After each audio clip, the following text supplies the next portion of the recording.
Morning, folks.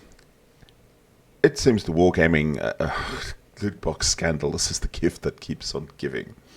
A multitude of players, including me, or ex-player, so I'm an ex-player, I don't play the game anymore, but I do follow it quite intently, received this email. We've never given a premium tier 9 ship as a gift before, but there's a first time for everything. And it seems this got everybody up in arms. You know, just as wargaming starts slowly digging themselves out of the hole that they've dug here, they fall back into it, head first, in like a swan dive. And people are just like, how can they be stupid? And it made me think back, is greed within companies a new thing? Now, I've been playing games a very, very long time. I'm not a boomer, I'm not that old. But I'll tell you what, my first PC, just to give you an indication how long I've been actually playing games and stuff, my first PC was a Intel 80286. And I was the man among my friends back in 1991 when my dad bought this thing because he bought a color monitor. And at that stage, a color monitor was awesome. And it was phenomenal. You know, this thing opened a world to us that we didn't know. The internet was basically bulletin boards. Yes, go read up about that. It wasn't available. And I know a lot of you that actually watched this thing wasn't even born then. And back then, we played games like Space Quest and Space Quest 6, Roger Wilco, and things like Leisure Suit Larry, where you actually had to type the commands, and it was, to me, still the golden age of computing.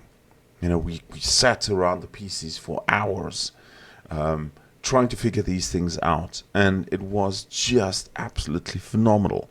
You couldn't download or pirate games, really, unless you had like a little stiffy, and you had to copy them over. So essentially what happened is you took your pocket money, saved it up for 1 or 2 months, or pulled out pocket money, and you'd go to the local computer shop and you'd see what new games were there, and then you'd buy it, and then you'd play it until you saved enough pocket money for the next type of game. Then I had to go and do military service. I came back and there was this revelation that had been released. Doom. And this was around 1995, I believe. 1993. I was busy with others, and I came back, and 1994 we started playing this. And I mean, if you remember this, it it brings back so many good memories of games. Then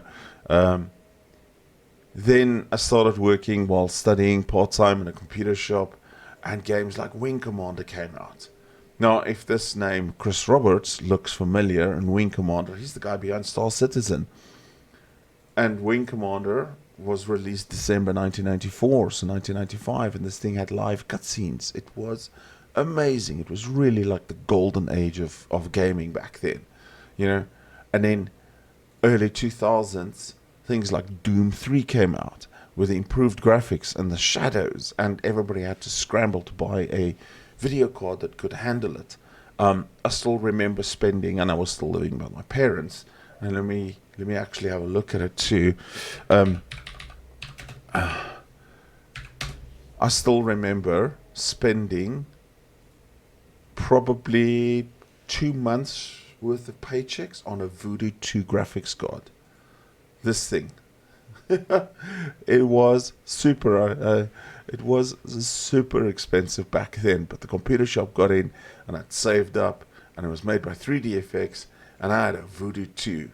Man, this was the days. I mean, this was released in February 1998 as a replacement for the original Voodoo. And I still remember, and you could put them in SLI, so you could have two together. This was, and then, like I said, early 2000s, Doom 3 came out. I was released August 2004 in Microsoft Windows. And then I actually started playing with internet rollout being more readily available and ADSL being a bit more prolific, I started playing EVE Online.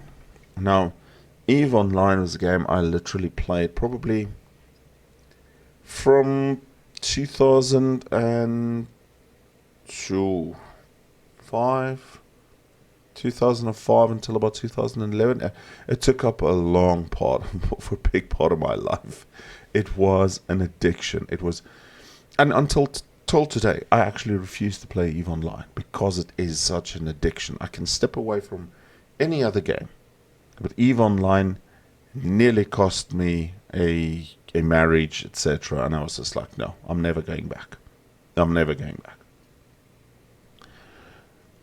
So the point is, what's the point of the video? Well, EVE Online made a bit of a fuck up. June 23, 2011, a memo leaked where their basically CEO said greed is good. And they sold cosmetic items for $70. It's called the Monocle Gate Scandal. This was the monocle you could get on your character. $70 monocles. Now, I need to remind you that a monthly subscription, so EVE wasn't a game that you could buy and just play. It was a monthly recurring subscription. And at any time I had 2 to 3 accounts at $15 per account. So I was spending $45 a month. Same as World of Warships. And they didn't have a free-to-play module back then. Or a free-to-play, not a module, free-to-play mode back then. So yeah, this, you had to, if to play, you had to spend it. Then they brought in a method where you could buy a Plex. And the Plex was a monthly subscription total. So I could buy 5 Plex for real money, put it on the market, get in-game credit, etc. But they were selling cosmetics for up to $70. Big protests around it. That was a decade ago. We'll all remember Star Wars Battlefront 2, 2017. Oh, the game was also subject to microtransactions. Wait, sorry, let me read that again. Their game was also subject to widespread criticism regarding the status of its loot boxes, which could give players substantial gameplay advantages if purchased with real money. A response from EA's community team on Reddit on the topic became the single most downvoted comment on the site's history, amassing over 600,000 downvotes. In response, EA decided to remove microtransactions from the game. I know this is not the first time EA has done it, and it's probably never going to be the last time EA has done it. I mean, that's 5 years ago with Battlefront 2.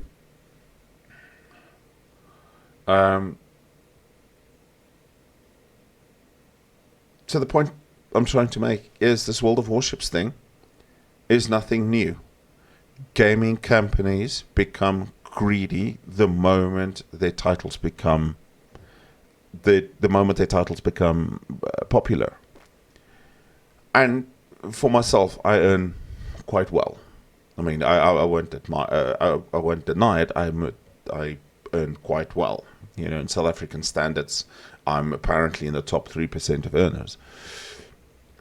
But the thing is, it becomes to the point where if you're going to spend money, you want to see a value proposition.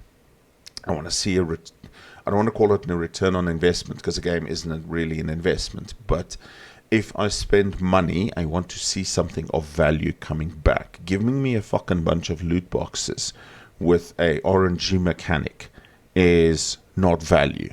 That's milking me. And I'm not a fucking Jersey cow. So you're going to ask me, but give me an example of a game where one transaction that's more expensive than another gives you a bigger value. And I'm going to go to currently the Escape from Tarkov page. Escape from Tarkov has 4 editions that you can buy. Standard Edition, Never Left Behind Edition, Prepare for Escape Edition, and Edge of Darkness Limited Edition. Standard Edition is, call it $45. It's got a basic stash, and you get some equipment when you start out. Yeah, and in the game you also have what's called a secure container. And if you've watched me play Tarkov, we also always put it about putting your stuff up your north. That's your secure container. There's things that if you die cannot be looted. The basic edition, the standard edition, has a alpha container, and it has 4 squares. Can't put a lot in it. You can upgrade to a beta container if you play the game and do some tasks, and then later on you can get a gamma container, which is pretty much the goal for people that actually have the standard edition. So last wipe I played the whole wipe standard edition. Then you can go and there's additional equipment, and it greatly increased stash size. Now in the game you can increase your stash size, but it's incredibly expensive, which means you got to do a lot more raids, do a lot more looting, sell that loot, etc. And then right at the end you have what's called the Edge of Darkness edition. That's a limited edition. And essentially it gives you the biggest stash size, additional equipment, initial good standing, a unique ID, and free access to all subsequent DLCs. And Escape from Tarkov is actually still in beta, and there's regular releases. This week there was a biggish patch where they did some standing stuff, and this is $140. So this is $95 more. But you can also get a gamma container, which is a 9x9 square secure container, versus the other one that's a 4x4, and eventually the beta is, I think, that's 4. No, it's 2x2. This is 3x3, which is a 9. Your beta is a 2x3, which is 6. Either or, it's irrelevant. The point I'm trying to make is this is a value proposition. This is a value proposition. You can play the game with a cheap one, and one of the guys that plays with us plays it with a cheap one, no problem. And if you want, you can upgrade. Because I play it so much, I decided for the second wipe now to go Edge of Darkness. I have it done and dusted. What value do we get out of loot boxes in World of Warships? Fucking frosty fur camos. I'll admit I bought Christmas camos. Not Christmas camos, I bought Christmas crates. I got fucking frosty fur camos coming out my ass. And like Jingles said, and I'm going to give a lot of credit to Jingles in his video here. Mingles with Jingles. In stormy weather, I'm literally going to agree 100% with him here. Wargaming does not give a flying fuck about any content creator, what they say, etc. The only way that we are going to get them to change, and I'll put these links also at the bottom of this, the only way we're going to get them to change is to get the PEGI and the ESRB rating changed. That is super important. So if I can ask you one thing of watching this video, go to those pages, submit the links, and let's see if we can get that changed. Let's see if we can get their attention for the people that are still playing the game. Otherwise, have a fantastic weekend, everybody. I do hope you very good health. Take care of yourselves. Tell somebody you love them. Tell somebody you care. Cheers.